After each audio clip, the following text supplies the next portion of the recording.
አንተ ህይወት አላማ የለህም እንዴ ከሱ ጋር የምትገዳደለው? እኔም ለዛ ብዬ ነው እዚህ ነገር ውስጥ ያልገባሁት። አሁን ግን አንድ ነገር አስቤያለሁ። ምን አሰብክ? ግን እንዳይደብርሽ ለምን ፍቅረኛሞች አንሆንም? ማለቴ የውሸት ፍቅረኛሞች ለምን አንሆንም? ምን? ያልጠበቅሽው ነገር ሊሆን ይችላል አውቃለሁ፣ ያስደነግጣል። ግን አንቺም እኔም ጠላቶቻችንን ማጥቃት ያለብን በዚህ መንገድ ነው ብዬ ስላሰብኩ። ካሌብ፣ ይሄ ትክክለኛ መንገድ ነው ብለህ ታስባለህ? ትክክለኛ መንገድ ፍቺ ነው። እሱም ደግሞ እሷ ካልወጣች አልወጣም ማለት። ቆይ ጋሼ ለምን ያስወጣው? እኔን ነው አስወጣልኝ እያለኛል። እናስወጣለታ? ያ እንዳይሆን አንቺ እንድታግዥኝ እፈልጋለሁ። እሺ ካሌብ፣ ላስብበት። ቆይ እሺ።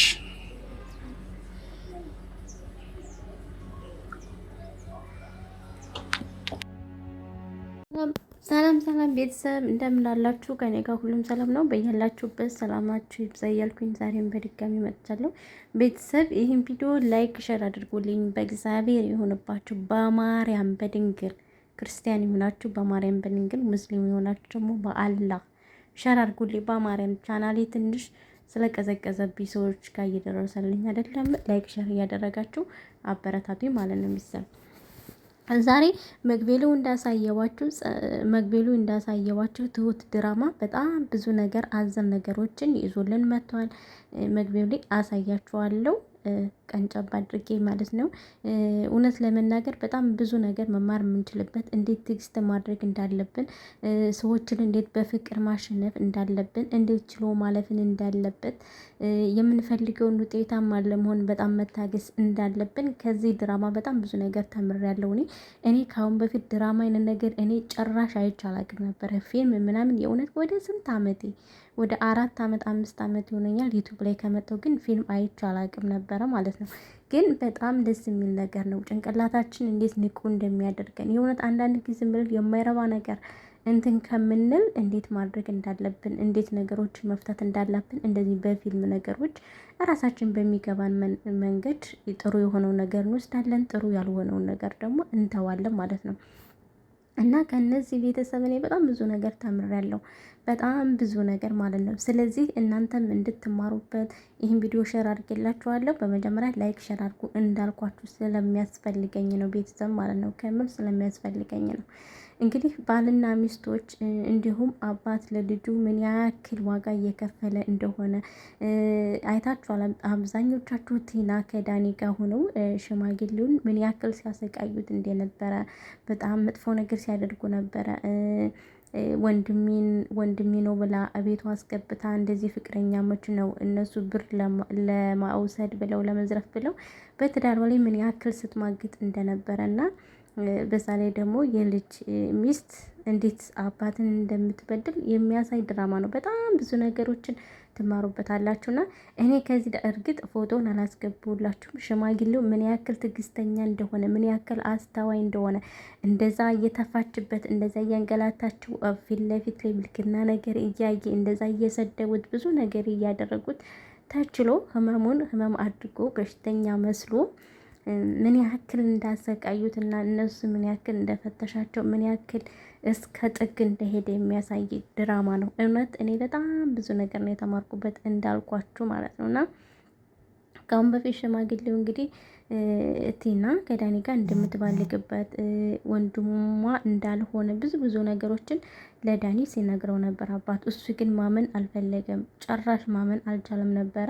በመጨረሻ ላይ ደግሞ እሱ እንግዲህ ከክፍለ ሀገር የመጣች እናት መስሎ እንዴት ራሱ አልጋ ላይ ምን ያክል ብልግና ሲያደርጉበት እንደነበረ በአይኑ በብረቱ ካየ በኋላ ነው እንግዲህ ያመናቸው ማለት ነውና ማየት በጣም ትልቅ ነገር ነው። እንድንወስን ያደርገናል። ማየት ከምንሰማ ከምናዳምጥ አይናችን ያየ ጊዜ ከውስጣችን ነገሮችን ቁርጥ ያደርግልናል። በዛ ላይ ደግሞ እንድንወስን እንሆናለን እና በአይናችን ማየት በጣም ትልቅ ነገር ነው ልላችሁ ፈልጌ ነው። ሰው የሚያወራልን ስሜት ላይሰጠን ይችላል። ሰው የሚያስረዳን ምንም ላናዳምጠውም ምንም ያክል ዋጋ ላንሰጠው እንችላለን። ግን ደግሞ በአይናችን ሳይ በዛ በታቁመን ስናየው ደግሞ በጣም ከባድ ነገር ነውና እሱ በአይኑ አይቶ ፈርዶ እውነቱን አረጋግጧል ማለት ነው። እንግዲህ እኔ የዚህ ድራማ መጨረሻ ላይ እንግዲህ የእውነት ሁሉም ይቅር እንደሚባባሉ ነገሮቹን እንዴት ማሳለፍ እንዳለብን ከምንም በላይ ይቅርታ ሁሉን ነገር እንደሚያሸንፍ ሰው በመጥፎ ነገር ምንም ጥቅም ማግኘት እንደማይችል ጥሩ በመሆን ብቻ ጥሩ ስነ ምግባር ካለን ብቻ በጣም ነገሮችን መፍታት እንችላለን። ጥሩ ነገሮችን ማድረግ እንችላለን። ነገሮችን ማስተካከል እንችላለን። እዚህ ጋር ግን ቲና በመጥፎ ጎኗ ስለመጣች ነው ይህ ሁሉ ነገር የሆነባት። ዳኒም ባዶ እጁን ይቀራል። ቲና ከወጣች ግን ቲና የተወሰነ ብሯን ይዛ ትወጣለች ከባሏ ጋር የምትካፈለውን። በመሀል ግን ዳኒ ብቻውን ይቀራል። አሁን ቲና እራሷን ብቻ እያዳመጠች ነው ያለችው። ምንም አይነት ነገር መስማት አልፈልግም፣ ማንንም አትፈልግም። በቻለችው መጠን ካሌብን ይቅርታ እንዲያደርግላት በነገሮች አጥምዳ እንግዲህ ዛሬ በሆነ ነገር በ400,000 ብር ተስማምተው ከቤት እንደምትወጣ ብዙ ነገር ተነጋግረው ነበረ። ግን ዛሬ በአጋጣሚ አብረው ነው ያደሩ። እኔ የሆነ ተንኮል ይዛለት መጣለች ብዬ ነው የማስበው። ይሄ ተንኮል ካለ ቴና ዛሬ ከሱ ጋር ሰደረች የምታረግዝ ከሆነ ነገሮቹ እኔ እንጃ በጣም ይከብዳሉ ማለት ነው። ሁሉን ነገር ትተው ይቅር እንደሚባባሉ ብዬ ነው የማስበው ለልጁ ሲል ነገሮችን ይተዋል ማለት ነው። ነገር ግን ይሄ ነገር ካልሆነ የማይሆን ነገር ከሆነ ግን ቲና ብሯን ይዛ ትወጣለች። ዳኒ ከማንም ጋር ሳይሆን ብቻውን ይቀራል ማለት ነው። በዛ ነው ፊልሙ ማለቅ ያለበት እና ሽማግሌው ደግሞ እንዴት ገንዘቡን እንዳተረፈ በቲና ስም ብር ሆኖላ ቢሆን እንዴት ልታስወጣቸው እንደነበረ እንዴት ስታደርጋቸው እንደነበረ ምንም አይነት ጊዜ ርህራሂም አልነበራቸውም። ነገር ግን እሷ ምን ያክል ክፉ እንደሆነች በእንደዚህ አይነት መንገድ ነው ሽማግሌው የተረዳት። ገብቷችኋል አይደለ? ዳኒ ግን የቲናን ያክል ያን ያክል መጥፎ አይደለም። በቃ እነሱም እንዲጎዱበት አይፈልግም፣ ጥቅሙም እንዲቀርበት አልፈለገም። ብር ለማግኘትና ነገሮችን ያን ያክል እንደ ቲና በጣም ጠንካራ ሆኖ ጨክን ብሎ ምናምን ነገሮችን ለማድረግ በጣም ነው የሚፈራው። በቃ ወጣ ገባ ነው የሚለው ማለት ነው። ግን ያው ሴት የላከው ዱላ አይፈራም በሚለው ስለሄደ ነው እንጂ ከቲና ዳኒ ትንሽ የማራራት ባህሪ ያለው በቃ ጥሩ የሆነ ባህሪ ያለው ይሻላል ቢያንስ ማለት ነውና በመሀል ግን ከሁሉም ብቻውን የሚቀረው ገንዘብም ሳያገኝ ፍቅርም ሳያገኝ ምንም ሳያገኝ የሚቀረው ግን ዳኒ ነው። የእውነት ነው የምላችሁ መጨረሻ ላይ እንደዛ ነው የሚሆነው። እኔ ከአሁን በፊት እንዲሆን ፊልሙ ላይ ገብተኝ እንደነበረ ምን ያክል ማለት ነው ሰው ተንኮል እንዳሰበልን ምን ያክል እንደሆነ በተንኮል ብዙ ነገሮችን ማጥፋት ራሳችንም ጎርተን ሰዎችንም ጎርተን እንደሆነ ምንም አይነት ጥቅም እንደሌለው ብቻ አይቻለሁ በቲና ማለት ነው። እንግዲህ ዳኒ ግን ነገሮችን አውቆ እሷ እንዳደረገችው ተንኮል እሷ እንደጎዳቸው መበቀል አልፈለገም። መፍታት ነው የፈለገ። በዚህ መንገድ ነው ነገሮችን መፍታት የፈለገ። እሷ ደግሞ ነገሮችን ተጸጥታ ሁሉን ነገር አውቃ ደግሞ ከዛ ድርጊቷ ተቆጥባ ትዳሯን ማትረፍ ፈልጋለች። ቲና እንደተረዳዋት እኔ ማለት ነው።